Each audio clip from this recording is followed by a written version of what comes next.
T-Dog, J-Boy, and me, I'm Lugs. Our pride and joy is pumping our mugs. Be careful, kids, it could get rough. We're flipping our lids on sports and other stuff.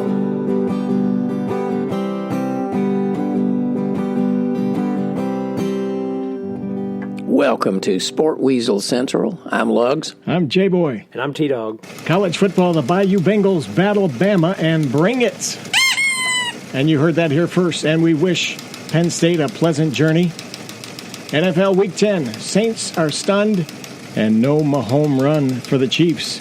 Maybe Andy really can't read.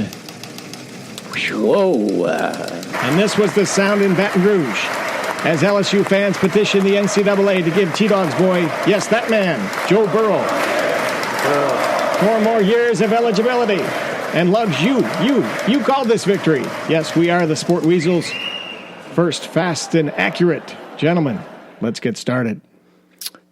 The NFL? No, college. College? Joe Burrow.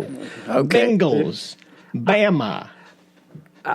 I guess I'll just start off since he is my boy. Yeah, how about that? Joe Burrow. He's done it the whole year, but Joe Burrow was just utterly dominant in a game that lived up to its hype. I think we could all agree on that. They got a 20-point lead, and it dissipated. You're like, oh, this is it. This is how some of these games go, where Alabama weathered the storm. And then that drive where Burrows took the snap and then ran it for a first down, and then they quickly converted it into a touchdown to expand the lead to 12. Just goes to show you, like, the guy's clutch. I mean, he's utterly clutch. It was on the road. All the momentum was going Bama's way, and that guy did not break a sweat. I don't think Alabama's defense is what it once was. No, that's true. Very much so. But you got to give Tua credit for gutting it out and keeping it close. Mm-hmm. And Bama still could make the Final Four here. So where does your Final Four stand now? Ohio State has to be there. Clemson has to be there. Alabama. LSU, Clemson, Ohio State. I don't know if Alabama. I mean, I know they played them tough, and to be fair, if Tua was healthy, maybe they beat them. I will admit, this is my one bugaboo. You don't play in your conference championship. You look at what their record's going to be in terms of, like, who did you beat? Who did you beat? Who did you beat? Their best win could be in a few weeks, Auburn. Well, Auburn next week plays Georgia, and if Georgia beats them, I could be wrong. Will that be the third or second loss for Auburn? I think that would be third, wouldn't it? It would be the third. Yeah. So their best win will be in Auburn with 3 losses. And doesn't the committee count the championship game as just another game? It's nothing special in their mind, right? I think it has a little bit of value, but my problem, there were problems with the BCS because obviously it was a lot of advanced arithmetic where your AD essentially had to have, like, had to have the beads and, like, move it to the side and abacus and just be like, okay, yes, okay, we hit that mark, we hit that mark. It was more like this, wasn't it? Yeah, exactly. It was roulette. That being said, the thing I don't like is you have these teams that battle for conference championships in the Big 12, in the Pac-12, and let's say they only have 1 loss, and they're like, eyeball-wise, could Oregon beat Alabama on a neutral field? No. So I'm going to give it to Alabama. I get the value in that, but I think, well, why in the hell do we even have these games then? If Alabama just gets the You know why? Money. Money, baby. But, money. And again, it's nothing personal to Alabama if there was another team in that spot. I just think it devalues because Alabama's backdoor into 2 championships. Well, that way. If Bama doesn't deserve, who deserves to be there? I think if Oregon runs the table, I think they should get in. Their only losses to Auburn, where they were leading, and Bo Nix, who's been erratic. He's got talent. I'm not saying he won't be good down the line. He's been erratic. He had his best moment easily of this season on I'm not going to say a fluke play, but a good throw. He hasn't shown in other games. Say that virtually anybody at the bottom of the SEC could beat anybody in the Pac-10. Whoa. That's the commissioner of the Pac-10 calling. Wait a minute. Talk to Lugs. Hold a minute. He's not here right now, sir. I think Kentucky. Oh, that's not Kentucky's not the bottom. Because let me just tell you, it's great that you hit on this note. You're talking about Western Kentucky, who didn't score 30 points in any game this year. Beat Arkansas. How many points? It was a lot. I don't remember the spread. 45. They put up 45. So bad, Burrow lost his job. Yeah. All right, same, and also this team is actually good, but still, Appalachian State beat South Carolina. The one loss that Georgia was like, what, 5th or 6th? App State beat them. And look, App State's good. App State could beat Oregon. I don't know about that. I mean, all I'm saying is good. I don't have any respect for the defensive teams in the Pac-10. I mean, I just don't. Sorry. Okay, so I also heard this. If Bama doesn't score that last touchdown, this is not a conversation. They're not in the Final Four, but Tua did his thing and made it more competitive and made it a game. Is that true or false? I think it is true. Like, it essentially LSU might lose a championship or lose their opportunity to win if they lose to Alabama in the playoffs because they didn't go to prevent, which everyone always kills teams for not going to prevent defense. Like, they didn't. They played bump and run for whatever reason, and they scored within an instant. Okay, so let's say LSU's the 1 seed and Bama's the 4. They're not going to do that in the first round, are they?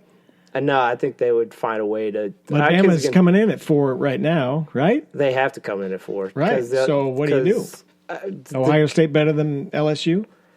Well, that's the thing. Is like I honestly think Ohio State is better than. I think they are the best team. Well, hopefully for the playoffs, Chase Young's back. I know he's suspended for 4 games, and I guess he'll be. Yeah, back. I didn't get that whole. I mean, who turned that in? Somebody from Michigan. Bo Schembechler was around, and he thought he'd swing by. Bo strikes again. The death of Bo. I mean, he took a loan from a relative. Was that what I heard? Yeah, Vito, I think it was. Yeah, a relative. Yeah, relatively speaking. I know Oklahoma barely beat Iowa State, but even though Iowa State is 5-4, if you watch Iowa State, they are a solid team. I know they're not a good team, but they still won. Obviously, too, Oklahoma has Baylor. If they beat Baylor, that'll be a good win. I don't know. I just feel that, again, if Alabama is gonna go across the season, because currently their best win is Texas A&M, which as much as people want to kill Clemson beat Texas A&M, and then they're like, what about this team, the Minnesota Golden Gophers from the Great White North? They're undefeated. They beat Penn State. Come on, guys. Yep. I will say. Well, this is a difficult thing for them. Is 2 of their last 3 games are Iowa and Wisconsin, and obviously and Northwestern. I believe Minnesota is better than those teams, but it's not by that much. And I believe the Iowa game is at Iowa. It is. So they are going. Lugs isn't having any of this Minnesota talk. No, sorry. But at the very least, those boys they're going to get frostbit toes and stuff. I mean, what is one of those bizarre things that they do practice in frostbite falls. Well, I think you would agree. I guess to wrap up, I know we haven't but just because this game is the biggest, I think you all would agree. This is also the insanity of how things are judged, because Minnesota, a lot of things are held against it besides obviously history. Obviously, Alabama has history. Minnesota does not have history, but it's just supposed the to be wrong kind of history. But it's supposed to be context in with what's done this year. Minnesota's had a lot of close wins against like Purdue and other teams that are mediocre, but they've still won. Alabama's big kind of calling card is we barely lost to LSU. It's still a loss, and even though they barely won, it's still a win. There's more value in a win than there's value in a loss. Let me just say this about that. Let me say this. Okay. Johnny, take it away, Johnny. Okay. You're making it one of those nice ESPN promo spots. Okay? Okay. The Minnesota Golden Gophers. That doesn't bring up, you say the Crimson Tide. The Minnesota Golden Gophers are appearing Saturday for the first time in 1,000 years. But it doesn't change, right? It doesn't move the needle for me to want to watch. Now, you put Alabama in there, and I'm going to watch no matter what. Because Minnesota, name me a Minnesota player. Tanner. The quarterback is Kavanaugh? Is it Clifford? Sean Clifford. No. It was Doug Clifford, wasn't it? Clifford the Big Red Dog, I think you can't name one.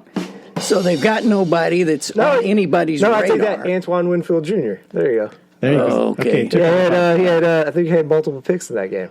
Oh, okay. So, and by the way, just because I'm bad at it, I did call that one. Yes, you did. That was wild. And also, 2 weeks ago, I called LSU. Because Jizzy's my boy, I called LSU over Alabama. You guys both called LSU Alabama. Yeah. And called Minnesota over Penn State. Right. Good. Mm-hmm. Well done. So, yeah. Okay. pat on the back. Okay. I was going to say, man, you are one limber dude. Wait a minute. Look, I missed so many of them. I got to take the opportunity. Because usually I'm down at home. That's the Big Ten commissioner. He wants to come in and congratulate you on your big victory here.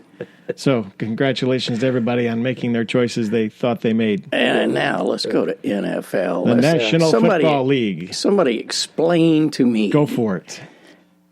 What happened to New Orleans, man? My goodness. They didn't score a touchdown. I mean, that's got to be a first for Breeze, that he didn't have at least one touchdown throw. Here's how that sounded there in New Orleans. Oh, my gosh, it was ugly. I know a few years ago, to be fair to your point, I think the honor is held by, U of L, the guy Teddy. Baltimore. Played for Baltimore. Lamar. Jackson. No, my bad. Sorry. Sounds like. Is it a movie? Wait a long time ago. Lenny? Baltimore Colts. Oh, Johnny U. Johnny Here's Unitas. the highlight film. Yeah. There Johnny comes down the field. Sorry, He's brain got the farts. That was Johnny Unitas. That was like 58 or 59 or something. No. A few years ago, Johnny Unitas had the record for at least one touchdown a game. Drew Brees, I think, I don't know if he beat it. He came close to beating it if he didn't. But so to be fair to your point, like, he scores a lot of touchdowns. The funniest thing about it is the head coach, Gus Bradley, is like, anyway, the head coach of Atlanta, he was his own defensive coordinator. He handed it off the defensive coaching to his linebacker coach. Man, that linebacker coach might have a head coaching job at the end of the season.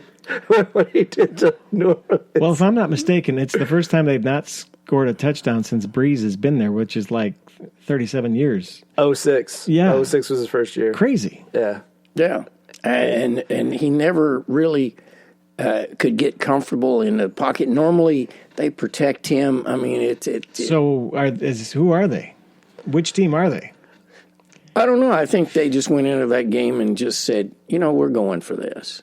Just Atlanta? Pin your ears back. Yeah. They have nothing else to go for. And also, I don't know the severity of his injury. The long-term problem with the Saints is Marshawn Lattimore, their best corner, like he got injured the game. So depending on the severity of it, that's a big knock. But the whole weekend was just weird. Miami wins. Yep. Second week in a row. They won 2 in a row. Yep. Whoa. Break him up.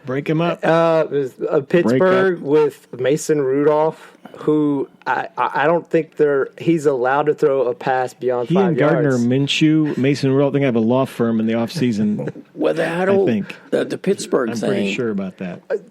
It was just so strange. I mean, you had so many moments in that game where they just couldn't do anything, L.A. or whatever. Well, you know what? 2 pats on the back for Pittsburgh for this, if we're handing out pats on the back.